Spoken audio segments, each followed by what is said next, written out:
right, welcome to Story Matters. I'm Jeff Krakoff. I'm here with guest Scott Blasey, lead singer and guitar player for the Clarks. Your band's been around for almost 35 years, right? You met at Right. Indiana University of Pennsylvania in the mid-1980s. So if you weren't Scott Blasey, musician, what were you studying at IUP and what would you have been? Oh, Jeff, that's a good question. Well, I studied communications media. That was my major. I was really interested in audio production and radio production and photography and TV production, stuff like that. So I knew that I would get involved in media in some fashion. But, when I graduated, I started putting resumes out to radio stations and stuff. And then, at that point, the band was already getting started, and I sort of knew deep down what I was going to do. Got it. So I know you guys have a hectic touring schedule. This time of year, typically, I was looking on your website. I know where you go all the way down to the Carolinas, up to New York City, right, through the Midwest, out to Chicago. What would spring, summer look like normally if COVID-19 didn't rear its face into the world?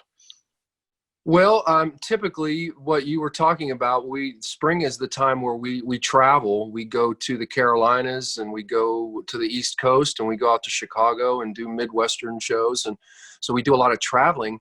You know, this year, 2020, we kind of lucked out because we didn't have a new album to promote. Mm-hmm. And I had said to the guys late last year, I said, hey, let's just lay low this year. My kids are getting a little older. I have two teenage daughters and then another daughter who's younger. So, my time is really consumed here at home a lot. And I said, why don't we just take 2020 and just do some regional and local shows and not really travel so much. So it turned out to be good fortune for us to not be, right, to not have scheduled a whole bunch of shows out of state. Right. That being said, we did have some shows, regionally and locally that, we had to postpone. Most of them were able to reschedule, but yeah, it really hits us, it hits us hard too, because we can't do shows when this is going on. Yeah, that's a great point. So everybody fantasizes, wow, I'd love to be a rock star. I'd love to be a musician. What a life. You guys are actually a small business enterprise. You've got right. your bandmates, you've got a crew, you've got managers. How does this affect you just being a business person? Well, it affects us a great deal. We're out of work. We're fortunate we have a little bit of a cushion. We can, hopefully last until shows resume. Unfortunately, I feel like though that our industry and any industry that relies on people being in close proximity to one another is going to be the last industries to come online.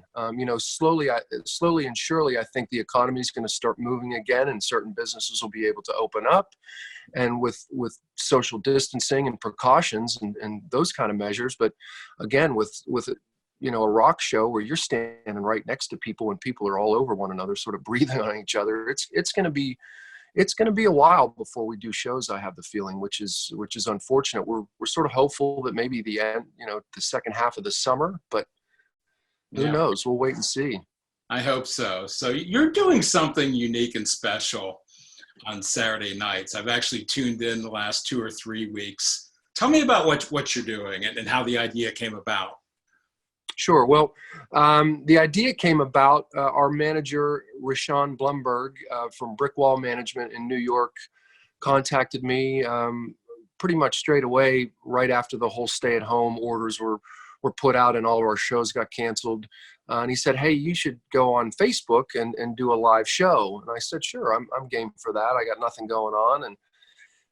And so it was his idea originally. And I think, I had probably noticed a couple of other artists doing it. So I was thinking in that way already. And then we jumped on board right away. I set up my PA down in the basement of the house and just treated it like a show without an audience. Now, fortunately, my wife, the first week, and then we were really flying by the seat of our pants. She sat downstairs and she was my audience of one. And she got involved. Fortunately, I had anybody to just sort of relate to in the space. You know, when the first week I did, it was very weird. Like the first couple songs, there's no applause. Now I know there was 5,000 people watching, but I couldn't relate to them. I couldn't see their faces. I couldn't smile at them, and they couldn't give me back the love that I was putting out there. So it was a little odd that way. So fortunately, my wife filled that void, and then she naturally just started, watching the show on her phone, reading the comments, taking notes, telling me who was watching and giving me questions and requests. And so it really kind of, like, I joked after the show, I was like, she really was for us old people, she was the McMahon to my Carson, in a lot of ways, and I told her afterwards, I said, you were invaluable and I need you to do that again. So I recruited her, and then it just kind of snowballed. We had an amazing response the first week. We were, consistently around 5,000 people watching at any given time. And the show garnered about 150,000 views, which was really amazing to me. I wasn't expecting that at all. I thought maybe if we'll get 1,000 people or so, I'd be happy. But and then the next week there was a little drop off, and it's leveling off a little bit. But the hardcore fans are there. There's thousands of people watching every week. Armstrong, the TV and internet and phone provider in parts of Pennsylvania and Ohio. I have a good friend there, Rick Fike, and he called me up right away after the first show, and he said, "Hey man, we would like to air these on TV." And I said, "Great, let's do it." So he edited the show down, and they put them on in certain markets, and they've gotten a great response. And so now we're on TV as well. So that's where it started, and that's where we're going. So what does it mean to you? I'm struck as somebody who's been tuning in, watching. First of all, I love the music. I love the stories you tell about the song, Thank you. about your family. But when you get comments, people saying, "Hey, I'm a nurse. Thanks for making my day better. Thank you for giving me 2 hours of happiness." What do those kinds of things mean to you? It's so heartwarming. It fills me with so much joy. To know that what I'm doing is helping people get through this. Having done this now for 30 plus years, I've always known that what we do is good karma. It's a wonderful way to make a living, but in the bigger scope of things in life, I understand what music does for people and how it's an uplifting, positive thing in their lives. It works for me too. The music that I love lifts me every day. I listen to music every day and it makes me smile. And so I know that feeling. And so to know that I'm able to do that for other people, it just means the world to me. It's the best job in the world. Now I've noticed you've started involving your wife is your crew, right? Your McMahon, your Carson. I've noticed you've had your daughters singing with you. You've introduced some of your many pets in the household. Is that something that just came about, or are you looking for ways to involve others? It was all very organic. We were just winging it. And I knew after the first week, I think we brought our little French bulldog Lulu down the first week, and I was like, "Oh, people will love seeing Lulu." So the second week, I thought, let's get the animals involved, and also my daughters all have beautiful singing voices, and so I enlisted them. Ava was the first one to join me, so she sang some harmonies on a song that Greg had written, and we really made it a family affair. And I really think it was very impactful for people to see my family, to see my wife, to see my kids, to see the animals, because they see me on stage with the Clarks and they see this persona, but that persona is maybe 10 or 20% of my life. Most of my life is taken up with my family, with my wife and my kids and my mother and my mother-in-law and our extended family. So it was important for me, and I realized the value very early on of including the whole family in the show. That's great. Yeah. So what's next? In future Saturday nights, or any changes coming your way? Absolutely. Every week I'm thinking of ways to make the show better. Every week I've done different songs, I haven't. I think I did Born Too Late twice, but other than that, every show has new music in it, and I'm taking requests week after week, and I see what a lot of people want to hear, and there's some old Clark songs that I haven't done in years that people want to hear, so I'm sort of relearning some of that stuff. And every week I sort of find a cover song or song that I had done before that hits me and maybe speaks to what we're all going through right now. So the second week I did Nobody Told Me by John Lennon, where the refrain is, nobody told me there'd be days like these, strange days indeed, which was so appropriate and people loved it. Right.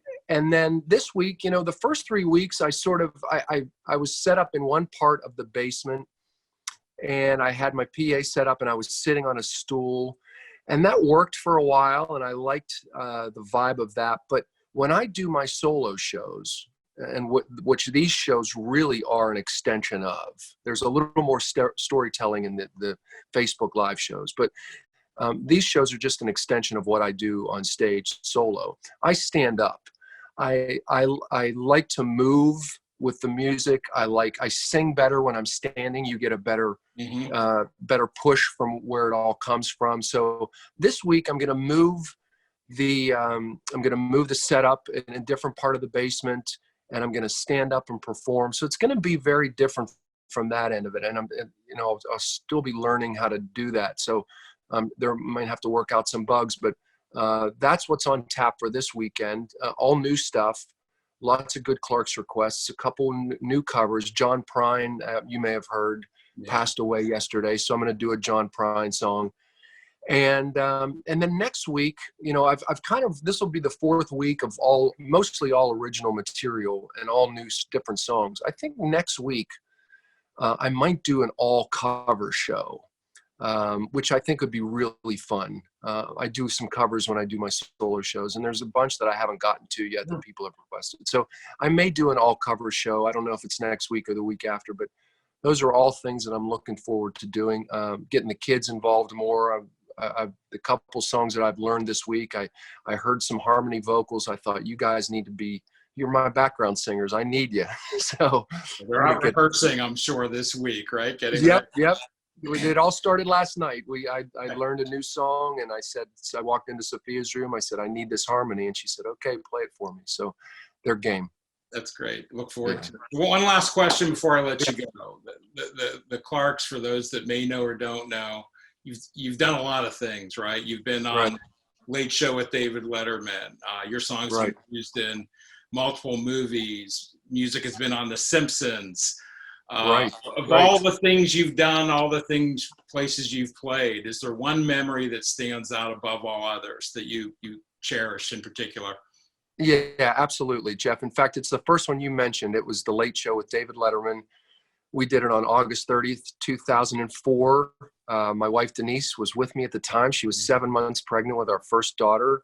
So the whole aura of being in New York City, being on Letterman, knowing that in 2 short months I was going to be a father, was just, I was over the moon. And it was just such a terrific experience. Everybody on the show was very kind and welcoming. And the cool thing about it is they film it early in the afternoon, about 4 or 5 o'clock. And then you're free after that to go out and have some dinner and go to a bar. And when the show comes on, we were all at this little bar, and we were about the only ones in there. So we said to the bartender, hey, we're going to be on Letterman tonight. Will you put it on the TV? And he's like, absolutely. So that was cool. So we all bought a round of shots, and when he introduced us, we took our shots, and it was just a great moment.